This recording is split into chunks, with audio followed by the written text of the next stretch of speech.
jaminannya Pak? Katanya aman. Itu kebakar, jebol. Wajar kami marah, rumah kami dibakar. Gimana ini? Tanggung jawabnya Pak. Coba bayangkan rumah Bapak dibakar dengan orang-orang.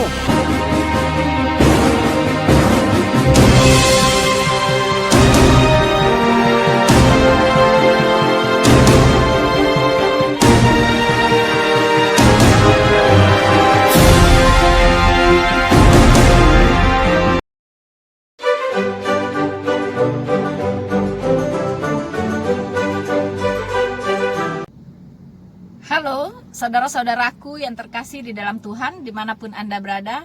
Bertemu kembali dengan saya Rina Solihin dalam channel Rina Menjawab.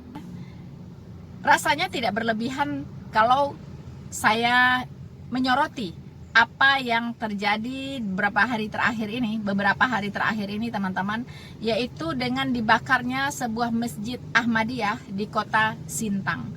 Kita tahu kota Sintang terletak di Kalimantan Barat dan kita kenal bahwa itu di sana mayoritasnya adalah non-muslim, dan selama ini juga kota Sintang kita kenal sebagai kota yang cukup damai teman-teman ya, di mana toleransi beragama di sana sangat tinggi. Untuk itu sangat ironis sekali jika di sana sekarang terjadi yang namanya anarkis, yaitu membakar tempat ibadah umat lain.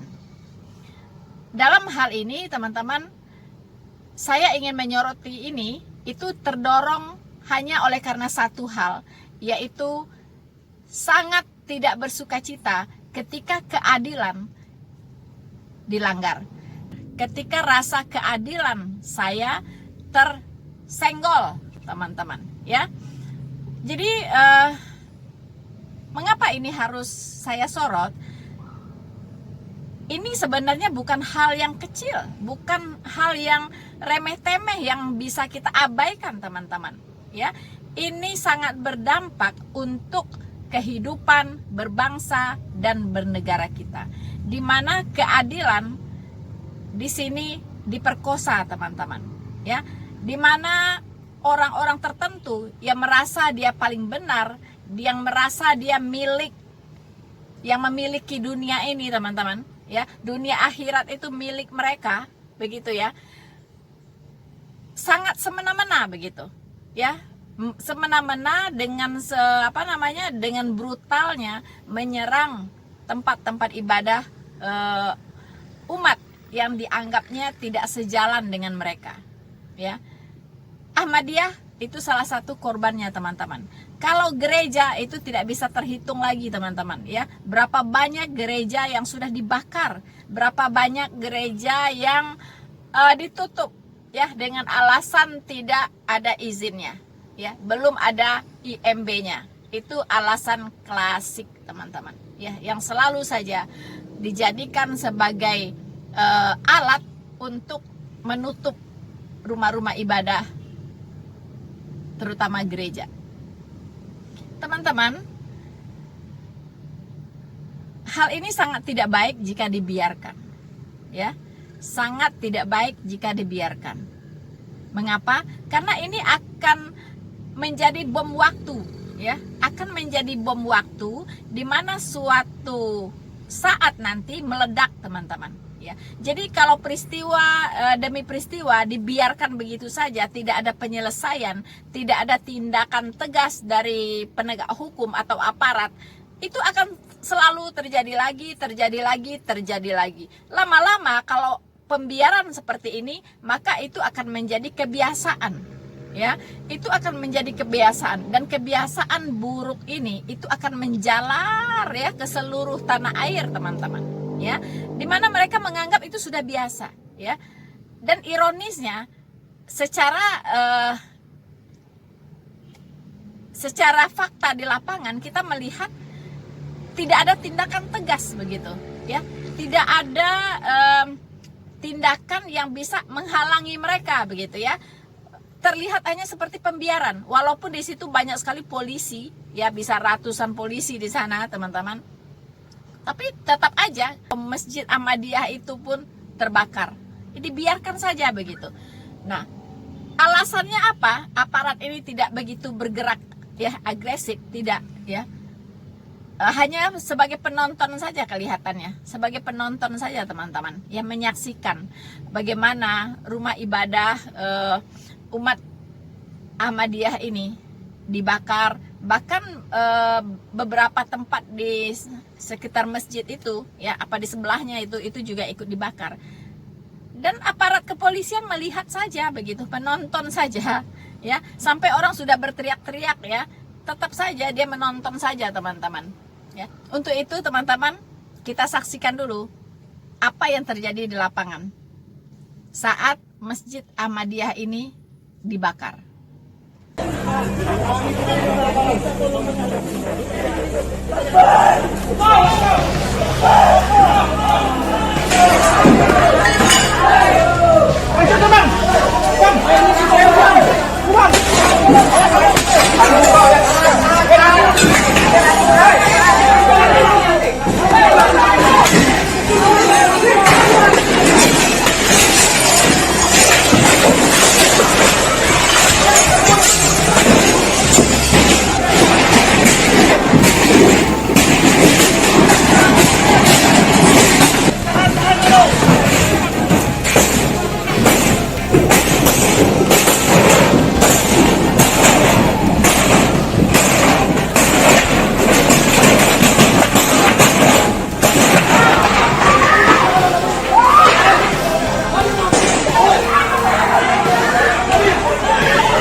Jaminannya Pak, katanya aman. Itu kebakar, jebol. Wajar kami marah, rumah kami dibakar. Gimana ini? Tanggung jawabnya Pak. Coba bayangkan rumah Bapak dibakar dengan orang-orang. Saudara-saudaraku yang terkasih di dalam Tuhan, miris sekali ya, sangat miris sekali teman-teman. Orang yang punya hati nurani pasti akan terganggu ya. Orang yang cinta damai, cinta keadilan ya ditegakkan di negeri ini pasti terusik teman-teman dengan peristiwa seperti ini.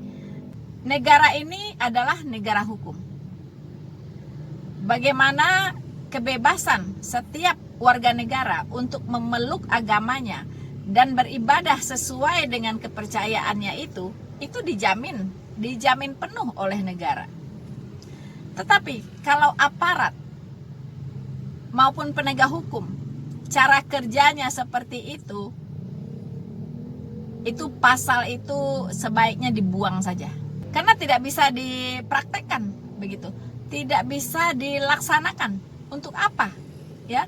Kelihatannya wow begitu ya, luar biasa Indonesia ya, gaungnya ke luar negeri, wow ya, negara yang paling banyak muslimnya dan yang paling toleran katanya ya, itu yang ada gaungnya di luar negeri sana teman-teman.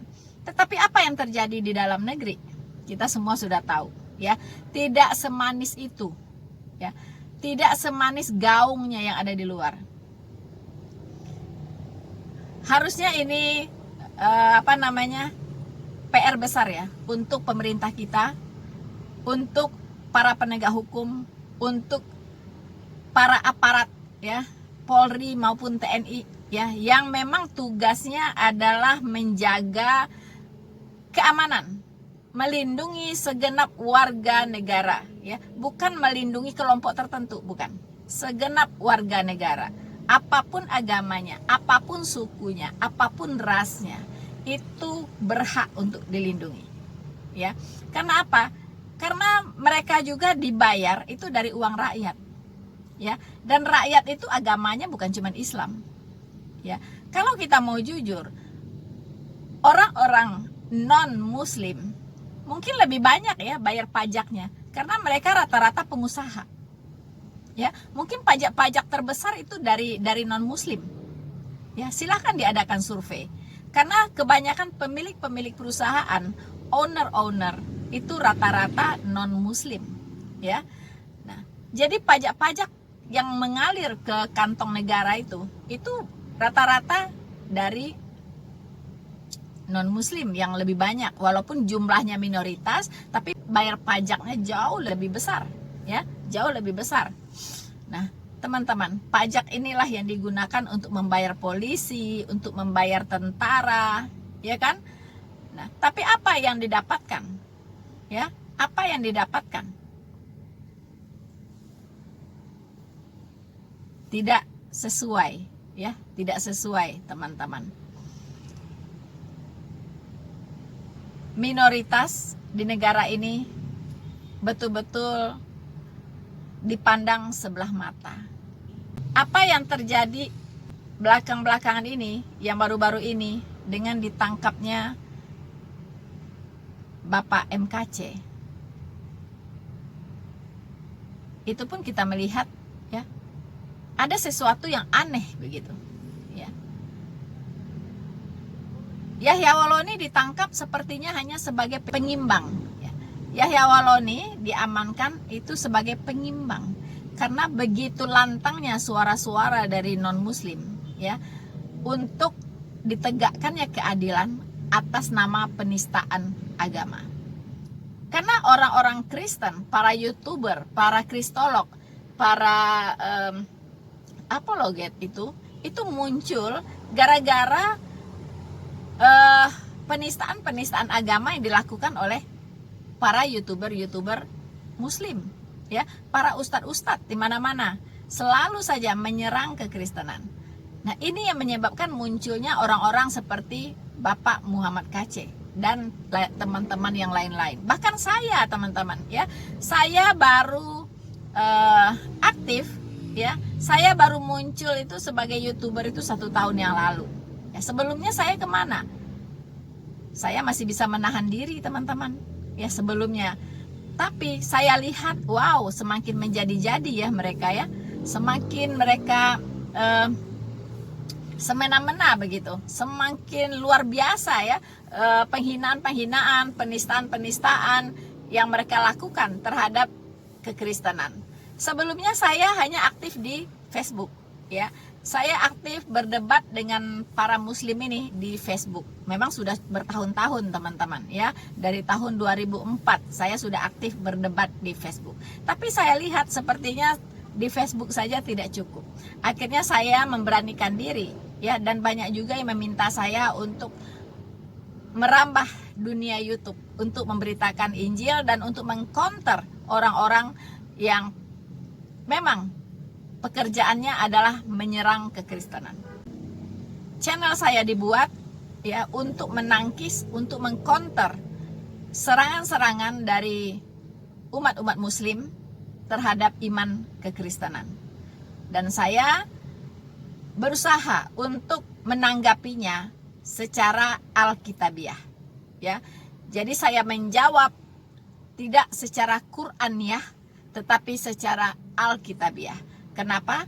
Karena ketika saya menangkis serang-serangan mereka dengan menggunakan firman Tuhan di Alkitab, dan otomatis saya sedang memperkenalkan kepada mereka firman Tuhan, dan saya tahu firman Tuhan itu tidak pulang dengan sia-sia. Jadi kembali, teman-teman, ya, kembali, teman-teman, kejadian yang dialami oleh umat Ahmadiyah ini bukan kali yang pertama, ya. Sudah beberapa kali, ya, teman-teman, ya. Cuman ya saya baru kali ini mau mengomentari begitu, ya. Karena kita lihat dengan semakin maraknya keberanian mereka semakin menjadi-jadi, ya, sebagai orang-orang yang katanya mayoritas tapi tidak memberikan contoh yang baik, ya. Tidak memberikan contoh yang baik, ya, malah cenderung merusak, ya, sendi-sendi kehidupan bernegara dan berbangsa. Nah, kemudian pihak-pihak yang seharusnya meredam, yang seharusnya menanggulangi kejadian-kejadian seperti ini tidak terlihat serius, ya. Hanya bekerja ala kadarnya, sehingga kejadian-kejadian itu terulang kembali dan terulang lagi. Ya, sampai kapan? Apakah itu akan dibiarkan saja sampai negara Indonesia ini tinggal nama, ya? Sampai negara Indonesia ini tinggal nama saja. Saya yakin tidak butuh waktu puluhan tahun ke depan, teman-teman, jika ini terus dibiarkan, ya, kesemena-menaan, ya, main hakim sendiri, ya, ketidakadilan terhadap minoritas dibiarkan seperti sekarang ini dan tidak pernah ada penyelesaiannya dan tidak pernah ada ketegasan dari pihak-pihak penegak hukum maupun pemerintah untuk membuat mereka jera, teman-teman, saya yakin Indonesia akan tinggal nama. Dan ingat ya, Indonesia Timur sudah mulai menggeliat, teman-teman. Ya, sudah mulai gerah dengan pemerintah, ya, sudah mulai gerah. Kenapa begitu lamban dalam menangani intoleransi yang ada di Indonesia ini? Nah, teman-teman, ini tentunya tidak kita harapkan. Indonesia ini pecah, ya. Indonesia akan terbagi-bagi, terbelah-belah, ya. Jangan salah, enak apa terbagi-bagi, ya. Kalau Indonesia ini terbagi-bagi, hancur, teman-teman, ya. Bayangkan kalau Anda, misalnya Anda yang Muslim, tinggal semua di Jawa. Anggap sajalah Jawa dan Sumatera, ya. Jawa, Sumatera, mayoritas di sana misalnya.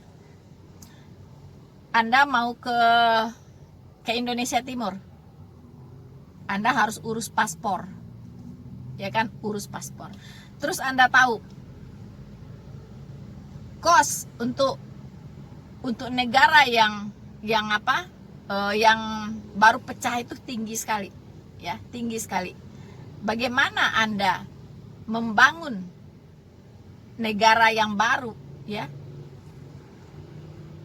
Itu mulai dari nol lagi, banyak hal yang harus Anda persiapkan. Dan kalau seandainya memang, ya, memang karena kelalaian dari pemerintah, kelalaian dari pihak-pihak terkait untuk menanggulangi intoleransi di Indonesia, akhirnya berdirilah negara khilafah di Indonesia ini. Dan saya yakin banyak daerah-daerah akan memisahkan diri dari Indonesia, ya. Banyak daerah-daerah akan memisahkan diri. Saya yakin Indonesia Timur itu sudah pasti, ya, sudah pasti. Anda, ya, selamat menikmati bagaimana pemerintahan sebuah negara khilafah, ya, yang wanita-wanita siap, ya, untuk mengurus 3 hal saja: dapur, sumur, kasur. Itulah urusan Anda. Jangan bermimpi Anda bisa sekolah, jangan bermimpi Anda bisa kuliah, jangan bermimpi Anda bisa mencapai jenjang pendidikan yang tertinggi. Dan jangan mimpi Anda menduduki posisi-posisi penting di negara Anda, ya. Anda hanya manusia kelas kesetan, ya, kelas kesetan, ya, yang hanya mengurus dapur, sumur, dan kasur. Siap-siap Anda, ya. Kalau saya sorry, kalau sampai negara ini terbelah, sorry, ya, najis saya dipimpin oleh yang namanya khilafah, ya, najis. Jadi kita melihat kejadian di masjid itu, ya, pembakaran Ahmadiyah itu, Masjid Ahmadiyah itu, ini sebuah pelanggaran hak asasi manusia, ya. Ini pelanggaran hak asasi manusia. Sama pembakaran gereja sudah tidak terhitung, ya, sudah tidak terhitung. Penutupan gereja sudah tidak terhitung. Itu semua berbicara tentang pelanggaran hak asasi manusia. Artinya Indonesia ini melakukan pelanggaran hak asasi itu sudah luar biasa, ya, sudah luar biasa. Memang ada Komnas HAM, ya, tapi juga tidak memberikan solusi. Buktinya terulang lagi dan terulang lagi. Ya, tidak ada penyelesaian, tidak ada, ya. Nah, kalau semuanya memang mau dibiarkan, kalau semuanya memang tidak mau bertindak, ya, pemerintah tidak mau bertindak tegas, aparat juga tidak mau bertindak tegas, bom waktu. Ya, Indonesia ini akan bubar. Bubar, teman-teman. So, saudara-saudaraku, kita melihat ketika Masjid Ahmadiyah itu dibakar, polisinya ada di situ loh. Banyak sekali mereka, ratusan. Tetapi mengapa masjid itu terbakar juga begitu? Dibiarkan jadi terbakar. Apakah mereka tidak punya cara untuk menahan orang-orang yang bengis-bengis ini untuk memporak-porandakan masjid itu, kemudian menahan mereka, ya, memberikan mereka satu tindakan tegas? Mengapa tidak bisa? Konon katanya, ya, para aparat ini mengutamakan keselamatan jiwa, ya, jangan sampai ada korban berjatuhan, ya. Jadi biarlah masjidnya terbakar, ya, asal jangan ada yang korban jiwa terjadi. Begitu, teman-teman. Kalau begitu, ya, saya garansi pasti akan terjadi peristiwa-peristiwa yang intoleran, yang lebih buruk lagi kalau begitu caranya. Sebenarnya aparat itu harus bertindak tegas. Kalau saya jadi Kapolri, seandainya saya jadi Kapolri, saya perintahkan orang-orang yang melakukan tindakan intoleransi dan radikalisme atau anarkis seperti itu, tembak di tempat. Ya, saya akan perintahkan tembak di tempat.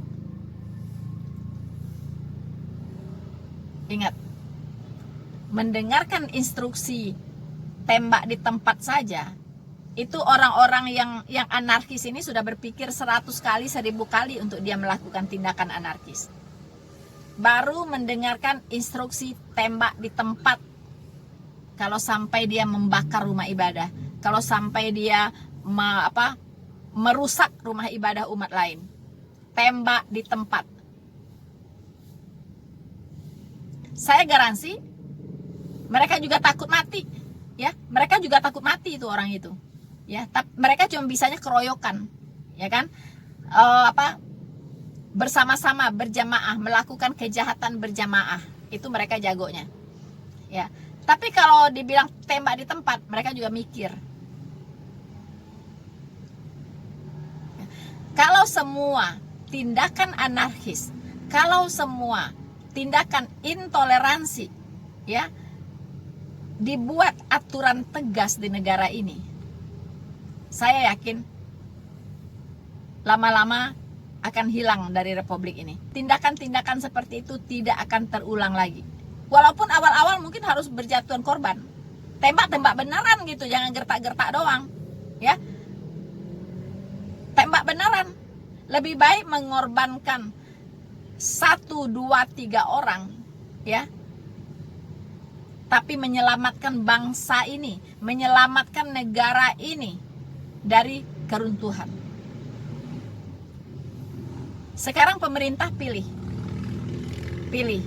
Anda mau menyelamatkan orang-orang radikal ini, ya, yang penghancur demokrasi di negara ini. Anda mau melindungi mereka, Anda mau menyelamatkan nyawa mereka, tapi Anda mengorbankan negara ini loh, ya. Anda mengorbankan negara ini. Anda pelan-pelan akan menghancurkan negara ini. Dan Anda juga ingat, ya, bapak-bapak polisi, Anda sudah tidak dihargai oleh mereka. Karena mereka saya lihat lebih galak dari Anda. Ya kan? Lebih galak dari Anda. Saya lihat rekaman videonya itu, ya.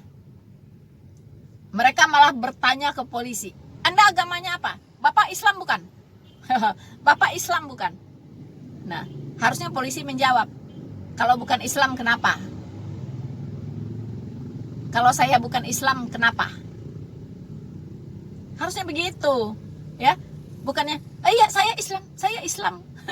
Saya Islam. Ya udah, berarti Anda berteman dengan dia, berarti Anda sama dengan dia, ya. Jadi sepertinya polisi malah takut dengan mereka gitu, dengan orang-orang yang anarkis ini. Ini kan negara ini mau dibawa kemana? Negara ini mau jadi apa? Ya, aparat penegak hukum takut dengan orang-orang yang melanggar hukum. Hello. Ya, itu negara apa ini? Negara apa ini? Kebalik ya, kebalik-balik. Jadi aparat itu sudah tidak dihargai lagi di mana-mana. Karena nggak berani gitu membuat tindakan tegas.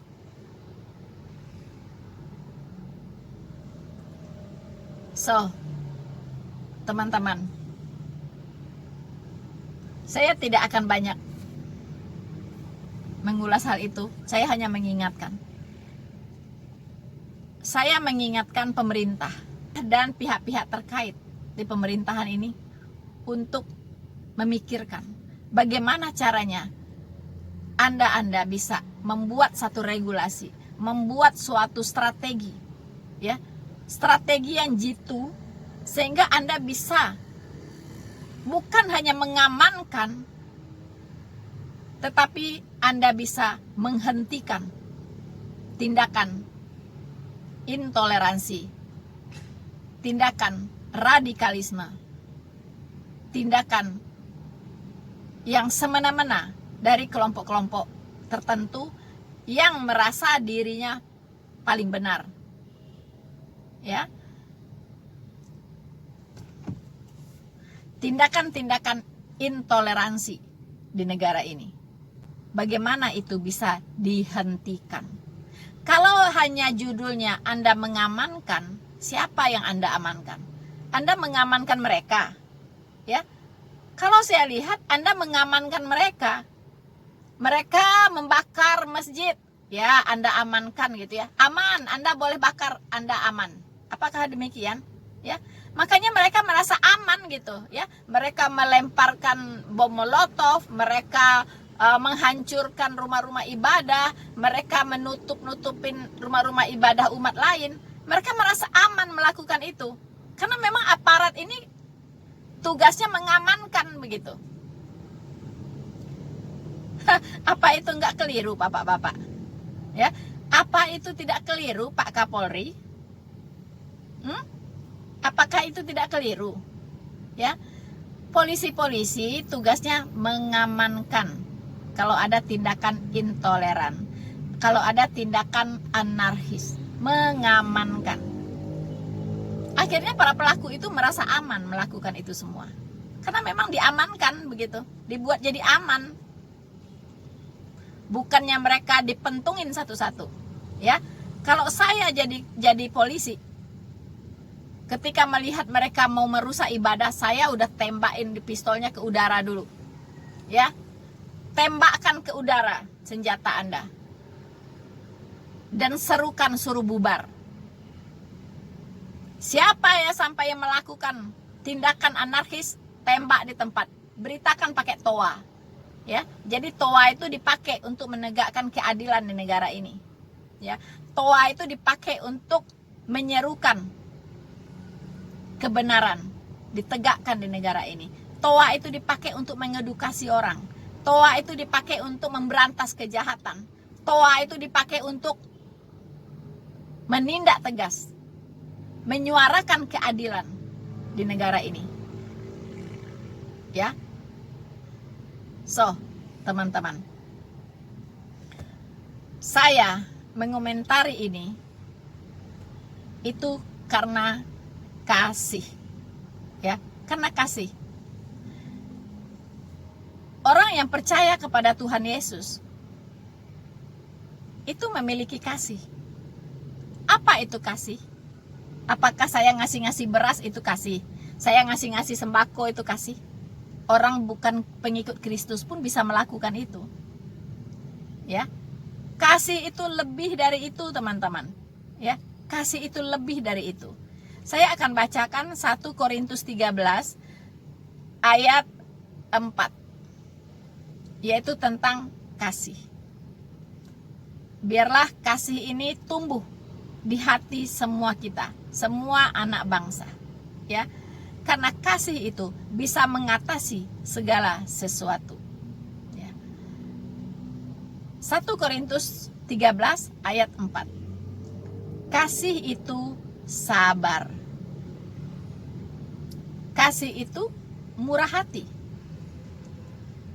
Ia tidak cemburu. Ia tidak memegahkan diri dan tidak sombong. Ia tidak melakukan yang tidak sopan dan tidak mencari keuntungan diri sendiri. Ia tidak pemarah dan tidak menyimpan kesalahan orang lain. Ia tidak bersukacita karena ketidakadilan, tetapi ia bersukacita karena kebenaran. Ia menutupi segala sesuatu, percaya segala sesuatu, mengharapkan segala sesuatu, dan sabar menanggung segala sesuatu. Saudara-saudaraku yang terkasih di dalam Tuhan, ia tidak bersukacita karena ketidakadilan, tetapi ia bersukacita karena kebenaran. Itulah kasih. Dan saya sangat tidak bersukacita ketika ketidakadilan merajalela di negara ini.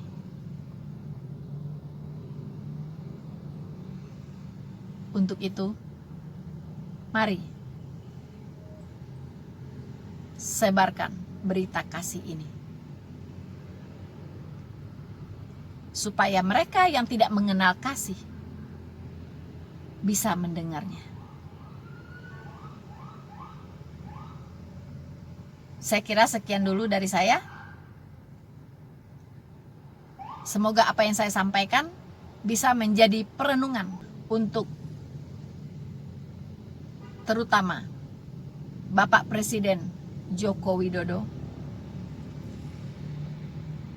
untuk Bapak Menteri Agama, untuk Bapak Kapolri, dan untuk segenap angkatan, baik Polri maupun TNI, dan semua penegak hukum di negeri ini. Mari kita berantas ketidakadilan. Mari kita lenyapkan main hakim sendiri. Mari kita bumi hanguskan intoleransi dari negara Republik Indonesia ini. Negara ini adalah negara hukum, ya. Negara ini adalah negara demokrasi. Negara ini dilandaskan kepada nilai-nilai luhur yang terlahir dari para pendahulu-pendahulu kita. Jangan biarkan Indonesia ini hancur. Jangan korbankan Indonesia demi segelintir orang yang tidak bertanggung jawab. Ya. Jangan biarkan Indonesia ini tercabik-cabik. Jangan biarkan Indonesia ini hanya tinggal nama demi melindungi perbuatan-perbuatan yang anarkis, yang intoleran, yang radikal dari kelompok-kelompok tertentu. Negara apa? Negara Indonesia seperti apa yang akan Anda wariskan kepada anak cucu Anda kelak?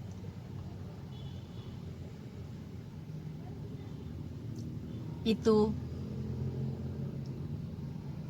ditentukan oleh Anda sendiri hari ini. Apa yang Anda putuskan hari ini, itulah yang akan Anda dapatkan di hari esok.